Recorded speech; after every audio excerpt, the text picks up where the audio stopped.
Hello வணக்கம், இது உங்கள் சிவி ஜோன். ஸோ எல்லோரும் எப்படி இருக்கீங்க? இப்போ பார்த்தீங்கன்னா வியானா அவங்க ஆக்சுவலாக பிக் பாஸ்க்கு அப்புறம் வந்துட்டு ரொம்ப கஷ்டப்பட்டுருக்காங்க போல இருக்குது. ஆக்சுவலாக அம்மா அதாவது உறவினர்கள் சைடில் வந்து நிறைய ப்ரெஷர் போல இருக்குது.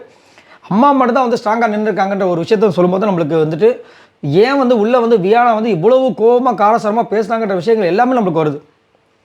ஸோ இந்த விஷயங்களுக்கெல்லாம் பின்னாடி வந்து அதாவது நம்மளுக்கு வந்து ஒரு விஷயம் மறுக்கப்படும் போது நம்மளை வந்து ஒருத்தங்க இது பண்ணும்போது தான் நம்மளுக்கு வந்துட்டு அந்த கோபம் உச்சத்துக்கு போகும். அந்த ஒரு விஷயந்தான் வந்துட்டு இங்கே வந்து உள்ளே வந்து நம்ம ஏதாவது ஃபயராக பலன்னு சொல்லிட்டு பண்ணியிருக்காங்க போல இருக்குது. நம்மளுக்கு கிளியராக தெரிஞ்சுது, பயங்கரமாக இருந்துச்சு. அப்போ வந்துட்டு அவங்க சொல்லும்போது நம்மளுக்கு கஷ்டமாக இருந்தது. ஆனால் அம்மா மட்டும் ஸ்ட்ராங்காக நின்று இருக்காங்க போல இருக்குது. கொஞ்சம் இப்படி தான் சார் இருந்துச்சு, நான் வீட்டு பக்கமே போகலன்ற மாதிரி தான் சொன்னாங்க. அதுக்கப்புறம் ஆட்டோவில் போயிட்டு இருக்கும்போது நான் என் கண்ணை வச்சு கண்டுபிடிச்சாங்க, அப்புறம் என் வாய்ஸ் வச்சு கண்டுபிடிச்சாங்க. உடனே ஃபோன் போட்டு கொடுத்தாங்க. அதில் ஒரு குழந்தை வந்து பேசுனாங்க என்கிட்ட. ரொம்ப இதுவாக இருந்தது.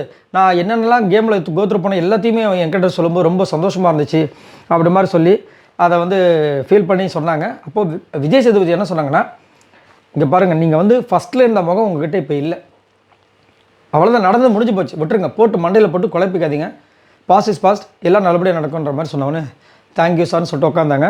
ரொம்ப நம்மளுக்கு வருத்தமாக இருந்துச்சு. ஏன்னா அவங்களுக்கு ட்ரெஸ்ஸு வரலன்னு சொல்லிட்டு ரொம்ப ஃபீல் பண்ணியிருப்பாங்க அவங்க வீட்டில் இருக்கும்போது.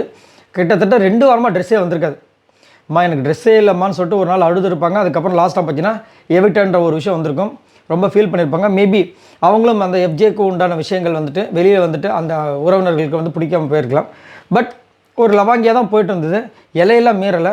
பட் இது ஒரு கேம், அதே வந்துட்டு அவங்க உறவினர் சைடில் வந்துட்டு சுத்தமாக பிடிக்கல போல இருக்குது.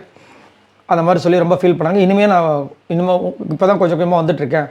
ஆனால் கெரியரில் எந்த மாதிரி விஷயங்கள் எதுவுமே அச்சீவ்லாம் பண்ணல, இம்ப்ரூவ்மெண்ட் இல்லை. இதுதான் வந்துட்டு எனக்கு இப்போதைக்கு கரண்ட் சுச்சுவேஷன் அப்படின்னு சொல்லும்போது கொஞ்சம் இல்லை, நிறைய வருத்தமாக இருந்துச்சு. ஏன்னா ஒரு கேம் மூலமாக நம்மளுக்கு வாழ்க்கையில் ஒரு அடுத்த லெவலுக்கு போனோம்.